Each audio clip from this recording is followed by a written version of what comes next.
Welcome to a special episode of Salsidoparanormal. I'm your host, James Salcido, and tonight I have a special guest, which I will introduce in a moment. And tonight we are talking about skulls and skeletons and the paranormal. As always, you can find all episodes of the show, along with links to social media and other ways to contact me at the podcast page.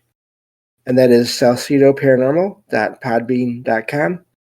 That's SALSIDO paranormal.podbean.com. Always happy to hear from you all, whether you have comments or questions or topic suggestions or accounts of paranormal experiences, whether they're your own or from others that you trust. Happy to either read those or have you join me on the show to talk about them. Thank you all for listening, whether you are here for the live streams on Discord or if you listen to the podcast or YouTube feeds, or on the Troubled Minds Radio Network, KUAP Digital Broadcasting. There you can hear replays of 2 episodes of the show every night at 6 p.m. Pacific, 9 p.m. Eastern, right before Troubled Minds Radio comes on. And as always, I want to thank Michael Strange, host of Troubled Minds Radio, for having me on the network and putting all my shows up there for me. As always, if you'd like to support the show, there are some different ways to do that. You can share the show with others and rate and review it on your favorite podcast platform. You can also sign up for the Patreon page, where you'll get 2 extra episodes of the show every week, whenever possible, of true paranormal stories on the web. You can also find books I've written over on Amazon, paranormal fiction and nonfiction. I have a big announcement about that, hopefully coming up soon, and I will make that when everything is confirmed. Or you can just make one-time donations through PayPal. Support is never expected, but is always appreciated, as there are expenses in making these shows, from equipment to research materials to travel expenses in some cases. And so this is looking forward to this and to talking with my guest, who has been on before, but it's been a little while. So I want to welcome Jen back onto the show. Hello. Thank you for joining me again. Thank you for having me, James. I really enjoy having these conversations, and every time we get a chance or we get kind of an impromptu idea that comes up, I just like that we can get together and talk about these things. I think it's really awesome.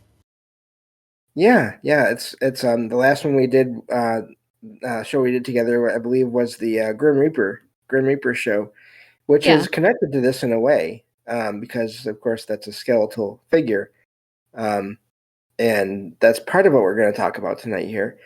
But it's a more specific one, whereas this is more just about the symbolism of the skeleton and of the skull. But also, I did a search because I knew I'd heard of some accounts that people have put online of having experiences with seeing skeletons, some kind of image of a skeleton out in the real world, so to speak. That obviously you can't have a physical skeleton just moving around on its own. So what are they seeing? And so that's sort of why I wanted to do this, because as always, I'm looking for those connections between mythology, folklore, symbolism, and the paranormal. So I have some articles, but if you want to start, then we can, or I can go with articles, however you want to start. I mean, just the idea that it's weird, I think, for both of us to try to imagine.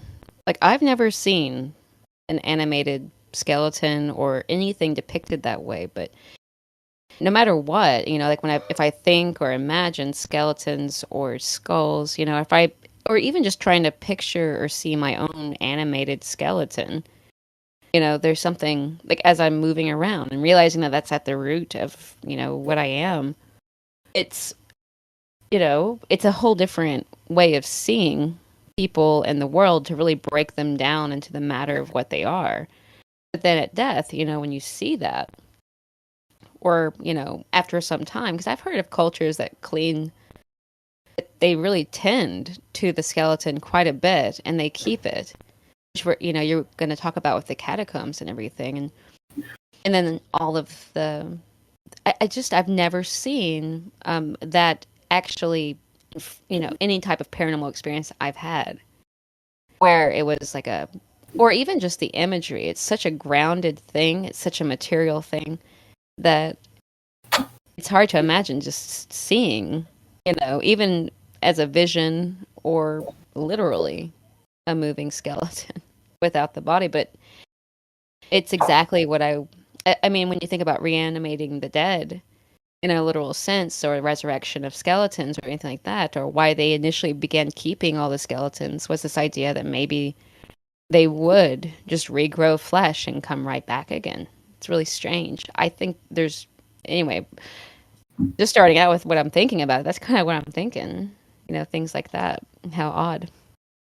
Yeah, the couple of articles I found I looked up just skull symbolism and then skeleton symbolism, and I I was surprised at how it seems to the it's not just like a negative thing. Which, of course, if you look at any kind of popular media, if you see a skeleton, it's out to get you. It's evil. It's whatever, this or that. But obviously, in different cultures around the world, um, that's not how it is. They can have all kinds of meanings. So I guess that's maybe a good place for me to start here. I'll share all these articles. I only have a couple, only have a few. I'll share them in the episode description as well, and we can go from there. As far as listeners can check out the articles from there. And but I found the first article I found here is from let me see here, symbolism guide. If I can talk, that'd be good. Title says skeleton symbolism, understanding the meaning behind the bones, and it just goes over a lot of things here. These are both a couple of good, not super long articles, but they summarize everything pretty well, talking about how they hold a lot of different meanings across cultures around the world. And they're primarily represent death, but also, and that's just to remind everyone of the fact that that is going to happen at some point, and the nature of life as well. But in some cultures, skeletons also symbolize rebirth and transformation. And then this is right from the article here, embodying the cycle of life and death. So both of those things, and transition of the old to the new. Skulls and skeletons are also associated with courage and strength in a way, which I hadn't really been aware of that, showing the ability to confront challenges without fear. So, and then it talks here in this second paragraph about how the skull itself is a symbol of wisdom and of knowledge and the pursuit of truth. And it also stands as a reminder of equality and unity, as all skulls appear identical overall. Once, of course, the rest of the body has moved on. Basically, showing that it doesn't matter what path of life you took. In the end, that is what your physical body will be in the end. And talks about Mexican culture here, and this is part of. I've seen this in a couple articles. They talk about the Day of the Dead celebration, which honors departed souls and cherishing the memories of loved ones that have passed on. And so then the again, across cultures, the meanings and all those things, symbology can vary, but it's a very much a range, and really, I would say, even more positive than negative overall. So, but yeah, that's the first couple paragraphs of that article there, and I mean, what do you, I towards mean, that. when you think about it, when you're thinking about skeletons themselves and skulls, I mean, at the root of it, it's kind of, if you think about that you're born with, everything that you have in your body, there's something like a 7-year turnover 7-year turnover of all of your cells and everything. But if you really think about, if you touch, like, you feel your bone on your finger or something like that, that's interesting too. Is like all the power, like in a lot of, I don't know, occult things I've read about, you know, using the bone or the finger of, a thief or things like that, or different. There's this strange thing about that, and then and the skull cults. I've done a lot of research about that, where they keep the skull. And there have been lots of, well, many cultures that do that in pretty much every area, well, everywhere I looked, they had something like that. In any culture, it didn't matter what, they had something where they would keep or tend to the skull at the least, and then other bones too that had different significance. The fingers, it makes sense because of all the power of creation and the hands and so on and so forth, and then the mind itself inside of the skull and everything coming into that center. And I did do a video that was talking about John the Baptist and the skull of John the Baptist. And that was really weird for me, as I was coming across so much information about Baphomet when I was doing a lot of research into Baphomet and why that was so significant in so many different occult circles. And it did for me anyway, in the research that I discovered, and that it was talking about that possibly Baphomet itself was the power that was still retained somehow. There must be something special about the material of bone and the skull in general and the shape of it and everything that has some significance, that is perfectly designed to house the mind of a human being, and then to express itself in whatever way it does as a living creature, because of maybe the shape of the skull in every way, the sinus cavities and everything, and all the senses that are contained, and that the skeleton is alive when you're alive, and then in death. It's really interesting that people still feel, or at least there's a feeling as if, or trying to imagine it covered in flesh again and being reanimated as the person it was after everything else is gone from it, that would identify it as whoever the person was that animated that skull or skeleton. But when I'm thinking about it, I mean, it is really, it's an enigma of sorts, and I don't feel anything. I mean, of course, it would be kind of macabre, I suppose, but it's also very intriguing that we keep the bones of all kinds of animals and things like that, and to remind us of where it came from. And I think that to remind us of the creature that did exist at one time. That's the whole idea behind fossil keeping and things like that. But I mean, I don't know. The cult symbology of it, or the idea of the reanimation of the dead, if there's some reason of in funerary, I've noticed that too in some cultures. They cremate. The Romans were renowned for cremation, but then there are so many other cultures that don't do that. That they do these sky funerals. They literally put them up into trees, and the birds take away the flesh, and they distribute it in such a way.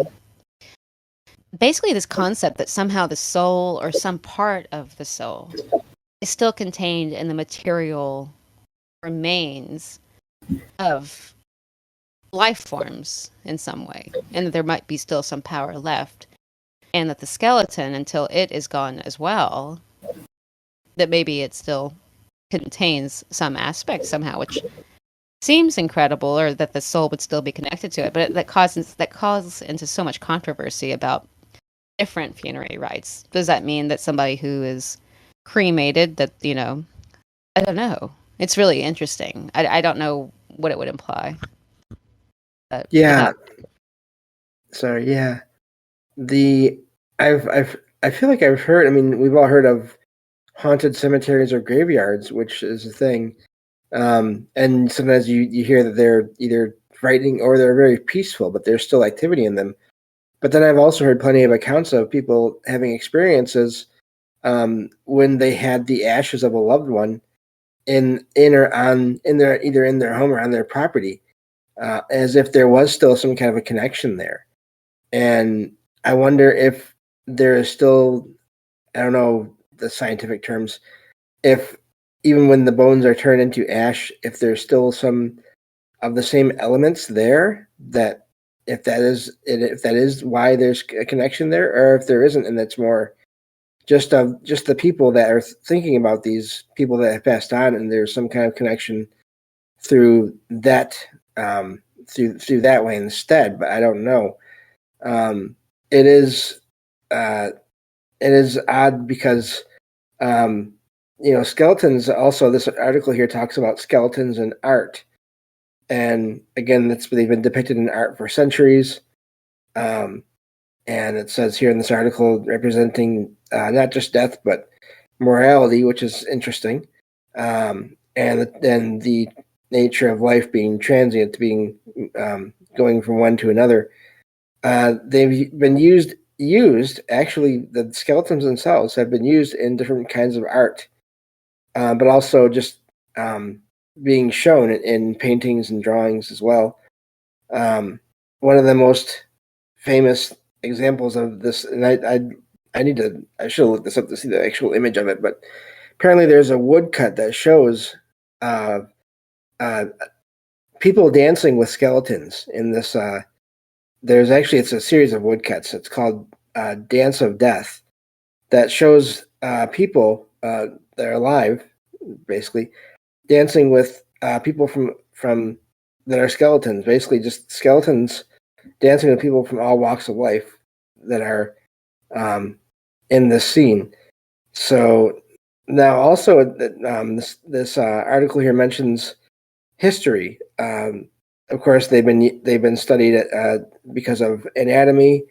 They've been also used as symbols. Skulls themselves have been used as symbols of power. Again, that's going back to the wisdom, the knowledge. And I think at some point we may need to do a show on the whole crystal skull thing. I think that's a whole other thing because of all the implications there. But in ancient cultures, the skulls were used as trophies in battle as well, and then symbols of the afterlife. So, but also they are said to represent the resurrection. Again, this idea of not just how you get to be, how what your remains are, but what you are before you get sort of all the other part of the rest of your body. There's still that skeleton within all of us. So, but yeah, that's I think we have to do a show at some point on crystal skulls, Jen. I think that could be fun as well. Yeah, it would be. So, like what you were saying about even in the state of cremation, but the remains or even the skeletons themselves, but it's interesting, like the hauntings or the paranormal experiences people have, or just sensing the presence of whoever it was that, like, say it was a loved one, and the cremated remains, and say you keep them or something, but then living with or somewhat living with the entity that did occupy that body, and they're still connected to it, even to their own ashes, perhaps, or something, which is really incredible. We've heard of Horcrux, like the idea of an item somehow having some type of connective network, that the intelligence of living entities at some point, even after they are deceased, as we think of it, out of their material body like that, but they are still connected to some aspect where they continue to visit or be around the locations of their burial. I think that's really incredible, but not incredible, but it's just strange about, will we haunt our skeletons or our ashes when we are no longer in the physical body?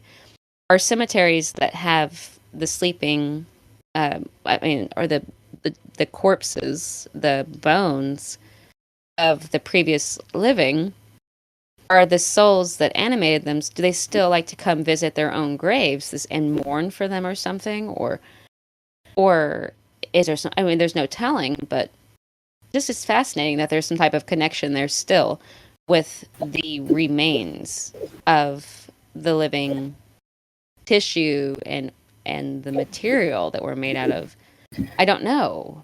And that it didn't matter, even like you were saying, that even in a state of cremation, there was still, and I've heard accounts of that myself, like that if someone is buried or misburied in a home, I've heard of people burying the bones of cats or other, or even loved ones, right underneath like the fireplace in the older homes and older, like very, I would suppose turn of the century and things like that. If if the ground was frozen or something like that, that they would put them right in the house, right underneath the hearthstone of the fireplace where people sat a lot or would be present around them a lot. So they had a completely different, maybe there's something like a, maybe there's something wrong with our culture today that we really try to put our dead away and forget about them. And that we're even afraid of the contact of, or in some way. But I've heard that there's reason for that. The reasons I heard about in South American cultures where they talk about there's a window of time while the body is decomposing where the spirit can be malevolent or at least very upset while it's in the process of decomposition. But then once it reaches that cleaned bone state, there's some type of peace about it. But I would have to cite it, but when I was doing a lot of the research on the skull cults and things like that, and the different cultures, especially that I was focusing in this case in South America, that a lot of those tribes were very afraid of the entity of the recently deceased until, or at least while they were going through decomposition after death. They might be confused, or they might be aggravated, or revengeful, or something like that, until it reached a state of the bone and just clean bones. Now, I don't know, that's just what that culture believed in, but so that's interesting. There's some type of continual theme of a connection of some type of psychic energy that is able to manifest or affect the living in a transient way through the medium somehow, or through some type of connection is still attached to the body, whatever is left of it. Yeah, and I'm sorry. No. Go ahead. Oh. No, that was it. Okay. I was. I just want to say, yeah, and there is that. I've heard of similar ideas of spirits that don't realize they're dead. I wonder if that's sort of part of the cause of that. I only have about a minute left here on this episode, but we'll keep going on the next episode. But where, especially in cases I've heard, and this is of course through all kinds of podcasts and books I've read and listened to. And this is, I have no idea how this is figured out for sure, if this is figured out for sure, but it's been suggested that when there is a sudden or unexpected traumatic death, spirits might not realize that they passed on. And I wonder if that's connected to that kind of state of the body where it's going through things. It's not, and there's just the connection between the mind and the body there. But we will continue this next episode. Thank you all for listening, and I will talk to you all next time on Salsidoparanormal. Take care.